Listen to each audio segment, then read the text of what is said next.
భాగంగా మీరు చిన్నపిల్లలు ఉన్నారు ఎస్ఎస్సీ అంటే ఇంటర్మీడియట్. ఇప్పుడు మీరు చేయాల్సింది ఏంటంటే మీ కెరియర్లో ఒక్కొక్కరు ఒక అభివృద్ధి ఉంటుంది, ఒక్కొక్కరు అభివృద్ధి ఉంటుంది.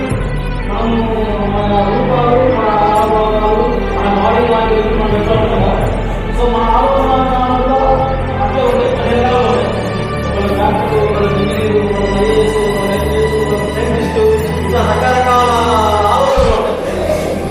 ఈ ఆలోచనలకు మనం కార్యంలో ఇచ్చే రియల్ సబ్జెక్ట్ ఎప్పుడు స్టార్ట్ అయిందంటే మనము ఎప్పుడైతే ఈ 10th వరకు ఎట్లా ఉంటుంది స్టడీ, మీ నాన్నకి పోయడం, మీ అమ్మకి పోయడం, లేదు మీ క్లాస్ టీచర్ పోయడం, అట్లా చదవడం. ఇంటర్మీడియట్ వెళ్ళిన తర్వాత చదువు ఎట్లా ఉంటుందంటే మీకు ఒక ఆంబిషన్ అనేది తయారైపోతుంది. సో రియల్గా మనం లైఫ్లో ముందుకు పోవాలి, మనం ఏదైనా ఒకటి సాధించాలి అనే ఒక నిశ్చయం అనేది ఎప్పుడు స్టార్ట్ అయిందంటే ఇంటర్మీడియట్లో స్టార్ట్ అయింది.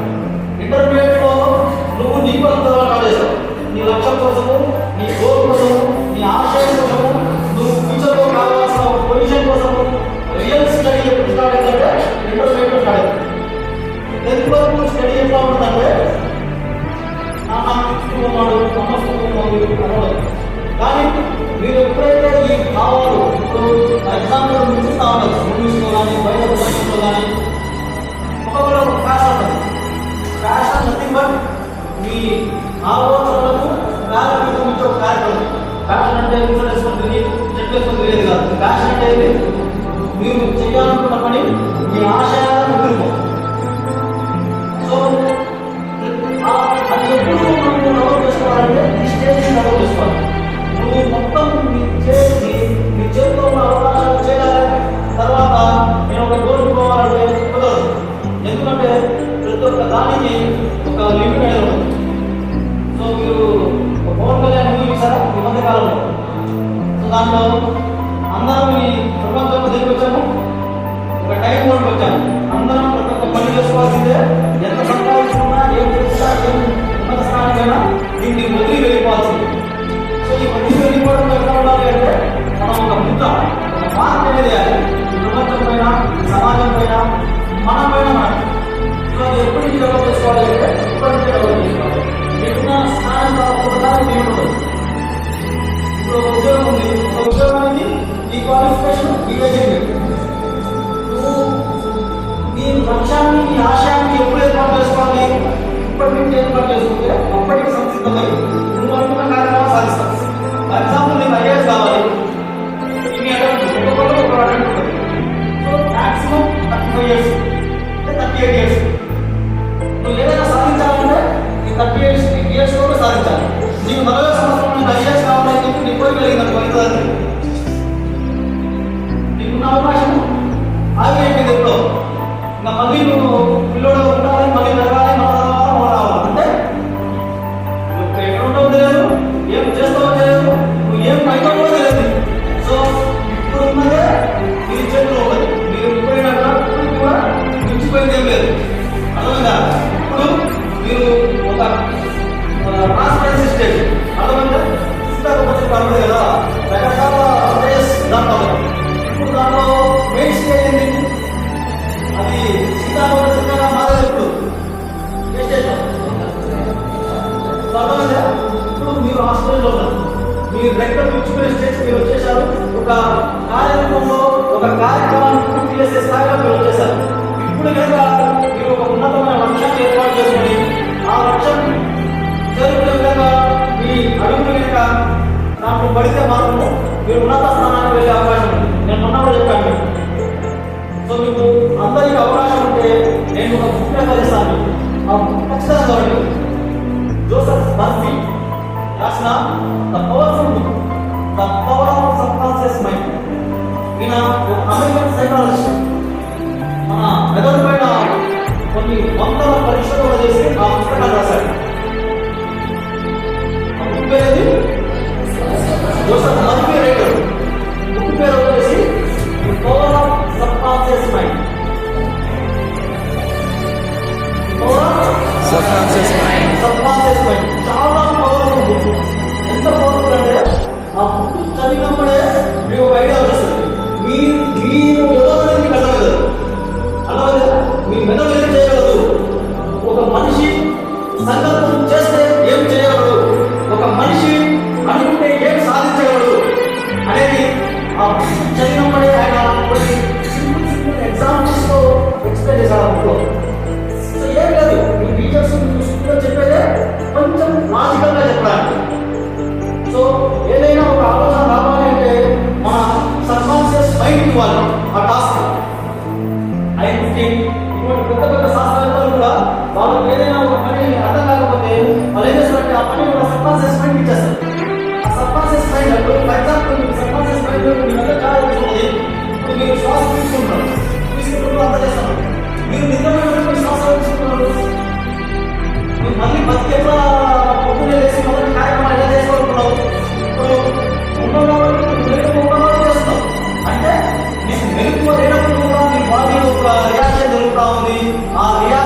Subconscious mind.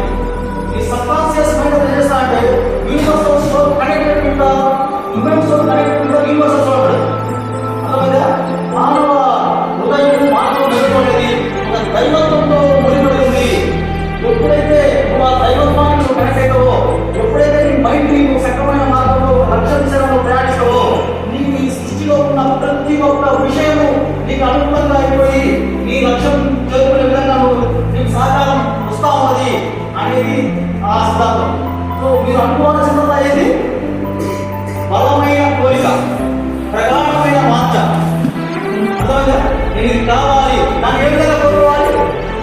సక్రమమైన మార్గంలో కోరుకోవాలి. అప్పుడు ఏమిటి? మీకు యూనివర్సల్ సోల్ మీకు దాన్ని కోరుకోవడం మీకు కావాలన్నమాట. ఇప్పుడు మంచి చెప్పడం కదా, ప్రతి ఒక్క రీజియన్లో, ప్రతి ఒక్క రిలీజియన్లో, ప్రతి ఒక్క మనిషిలో మంచి చూడబడదు. సో మన లక్ష్యం ఏ విధంగా ఉండాలి? మంచి వైపు ఉండాలి. నేను దమ్మాలు కావాలి, వేదమ్మాలు కావాలంటే రాలేదు, కానీ దాంట్లో నీకు సహకారం ఉండదు, నువ్వు ఇదే పోతావు. అదే నేను మంచి ఆఫీసర్ ఈ దేశానికి సేవ చేయాలి, 10 మందికి నేను ఎగ్జాంపుల్ తయారు కావాలి, 10 మందికి నేను ఎట్లయితే చూపించాలి, అది మంచి ఉద్దేశంలో అయితే మాకు ఖచ్చితంగా సాధిస్తామని కూడా అది సాధించేది మనమే. ఒకటే అంటాడు, ఏదైనా కూడా నువ్వు అనుకుంటే సాధించేస్తావు, అనుకుంటే అయిపోతే అంటారు. చెప్పాను, ఏం చెప్పాను? 40 సంవత్సరాల నేను చేస్తావా లేదో కాదు. ఎప్పుడు కావాలి? ఇప్పుడు అనుకోవాలి. ఈ టైం పీరియడ్ ఎంత ఉంది? ఇప్పుడు అనుకుంటే, ఇప్పుడు ఫర్ ఎగ్జాంపుల్ మీరు అందరూ 18 ఉన్నారు, 18 ఉన్నారు. సో ఇంకా ఎంత టైం ఉంది అది సాధించడానికి? మ్యాక్సిమం 10 years టైం లేదు. మీ ఏజ్ బట్టి 5 years, 6 years, 7 years. సో దీంతో మీ ప్రయత్నాన్ని మీరు స్టార్ట్ చేయాలి. ఈ విధంగా మీరు ఎందుకు చెప్తున్నారంటే, ఈ కౌన్సిలింగ్ అనేది మీకు ఇప్పటి నుంచి ఉంటే మాత్రం లేదు, ప్రతి ఒక్కరు జీవితం మారుతుంది. ఒక్కటే ఉపయోగపడు. ఏదైనా కూడా ఇప్పుడు ఈ విధంగా ఉండదు అంటే అది మీ ఆలోచన ఫలితమే. మంచిగా ఉండాలనుకుంటే మంచిగా ఉండదు, చెడుగా ఉండాలనుకుంటే చెడుగా ఉండదు. నేను ఐఏఎస్ కావాలి, ఐపీఎస్ కావాలనుకుంటే అవుతావు, కానీ దానికి తగ్గట్టుగా శ్రమ చేయాలి, దానికి తగ్గట్టుగా మనం ఎఫర్ట్స్ పెట్టాలి. ఆ ఎఫర్ట్స్ ఎక్కడ ఉందో సరి చేసుకోవాలి. బలమైన కోరిక, బలమైన వాంఛలు, బలమైన లక్ష్యం ఇప్పుడు ఇంకా మీరు ఏర్పాటు చేసుకుని మీ భావిలో, మీ భవిష్యత్తులో మీరు కనుక ఆ విధంగా తయారైతే దానికి బీజం ఎప్పుడు పడాలి? ఇప్పుడే పడాలి. ఫ్యాషన్ ఫాలో కండి. మీరు మళ్ళీ సినిమాలో మాకండి, షికాగో మాకండి, చదవ క్రికెట్ మాకండి. దాంతో పాటు ఏం కావాలి? నీకంటూ ఒక బలమైన లక్ష్యం, నీకంటూ ఒక చేరుకోవాల్సిన ఒక లక్ష్యం, నువ్వు కావాల్సిన ఒక స్ట్రక్చర్ అనేది నీకు ముందు లేదు. సో ఆ విధంగా మీరు తయారైతే మాత్రం చాలా బలంగా మీ భవిష్యత్తును మీరు తీర్చుకోండి. సో ఆ విధంగా మీరు అందరూ ఈ సందేశం ఎందుకు చెప్పాలని మళ్ళీ మళ్ళీ చెప్తామంటే, మనం ఏమి కావాలో అది ఎక్కడో లేదు, మన బుర్రలోనే, మన మైండ్లోనే ఉంది. ఎప్పుడైతే నువ్వు బలంగా కోరుకుంటావో, బలంగా ఆ విధంగా తయారని అనుకుంటావో, ఎప్పుడైతే ఆ విధంగా ఆలోచిస్తావో ఆ విధంగా నువ్వు తయారైపోతావు. ఆ విధంగా నీ సబ్కాన్షియస్ తయారు చేస్తుంది. దానికి కావాల్సింది మనం ఆ విధంగా తయారు కావాలి. నేను ఆ విధంగా ఉండాలి, నేను ఉన్నతంగా చదవాలి, అందరిలో బాగుండాలి, నేనంటే సమాజంలో ఒక ఎగ్జాంపుల్ లాగా తయారు కావాలి అనే ఒక ఇన్స్ట్రక్షన్స్, ఒక సాఫ్ట్వేర్, ఒక ఫీడ్బ్యాక్ మన సబ్కాన్షియస్ మైండ్ మనం ఇచ్చేసి దాన్ని ఆ విధంగా తయారు చేసుకుంటే మీరు ఖచ్చితంగా మీరు అనుకున్న లక్ష్యాన్ని 100% చేరుకోవాలని చెప్పి మీకు ఈ ఫేవర్ పాయింట్ వచ్చిన సందేశాన్ని ఇస్తున్నాను. కాబట్టి ప్రతి ఒక్కరూ మీరు మీ లక్ష్యాన్ని నిర్ధారించుకొని, మీ టీచర్స్, మీ పిల్లలు, మీ అమ్మ నాన్న మాటలు ఆలోచించి ఈ దేశానికి ఒక మంచి పౌరులుగా తయారైతే ఈ సేవ ఈ దేశానికి, సమాజానికి అందరికీ అందించాలని మనస్ఫూర్తిగా కోరుకుంటూ నాకు అవకాశం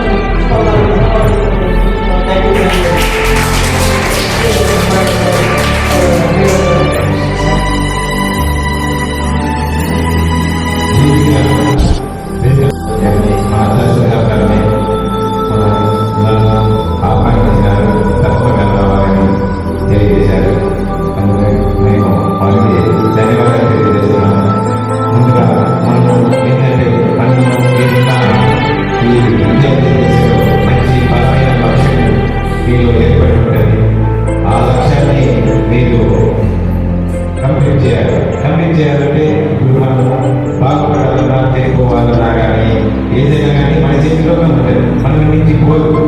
ఇప్పుడు మనం చూడండి, ఇప్పుడు అబ్దుల్ కలాం కానీ, గాంధీ మహాత్మా కానీ, జవహర్లాల్ నెహ్రూ కానీ, వాళ్ళు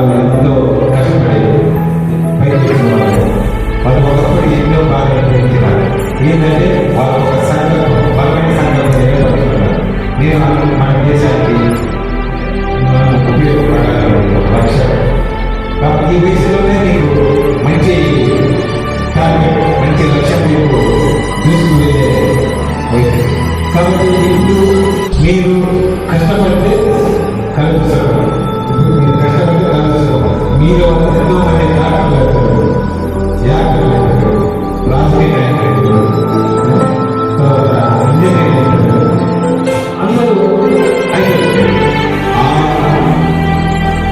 ఆ యొక్క లక్ష్యాన్ని చేరుకోవడానికి మనం ముందుకు దూసుకుపోవాలి.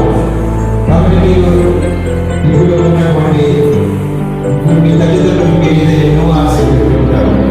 ఇప్పుడు వ్యవసాయం చేసే వాళ్ళు ఉంటారు, ఎంప్లాయీస్ ఉంటారు,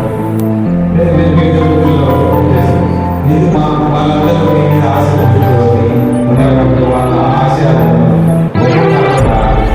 మీ యొక్క వాళ్ళకు సంతోషపడే విధంగా మీరు చేయాలి. కాబట్టి మీరు ఇప్పుడు మన ప్రధానమంత్రి మోడీ గారు ఒక రైల్వే స్టేషన్లో మొదటి స్థాయిని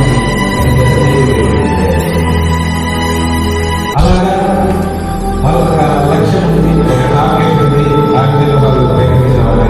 కాబట్టి మీరు కూడా మంచి బలమైన టార్గెట్ మీరు నిర్ణయించగలుగుతారు, లేదా నిర్ణయించుకుంటే మీరు మన దేశానికి గర్వపడే విధంగా దానికి రావాలి.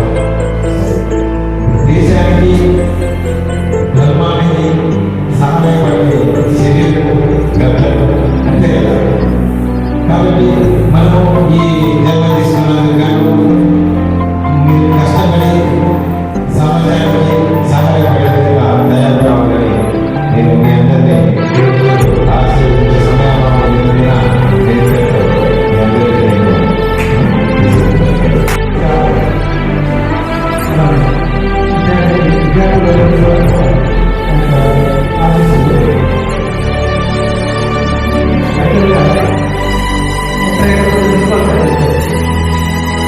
నేను కూడా ఈ పాఠశాలలో చదువుతున్నప్పుడు సెకండ్ క్లాస్ విద్యార్థులు 91లో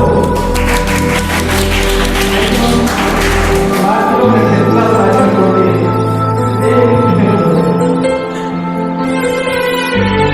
మరి విద్యార్థులుగా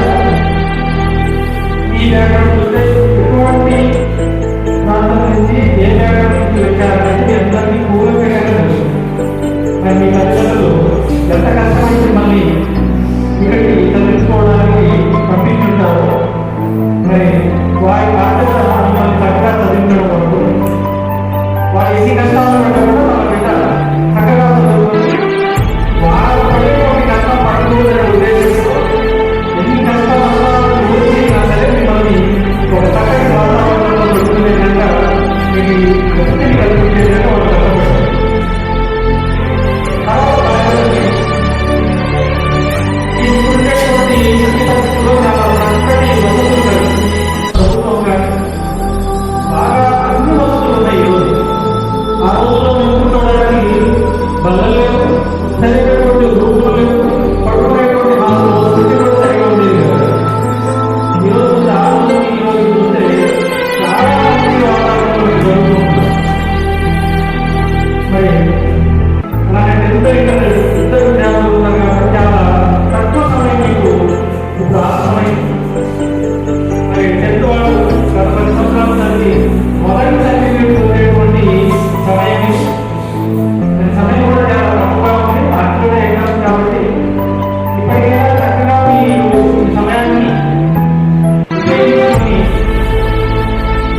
మనం ఒక లక్ష్యాన్ని ఏర్పరచుకొని ఆ లక్ష్యాన్ని సాధించే దిశగా కష్టపడింది దాని అర్థం.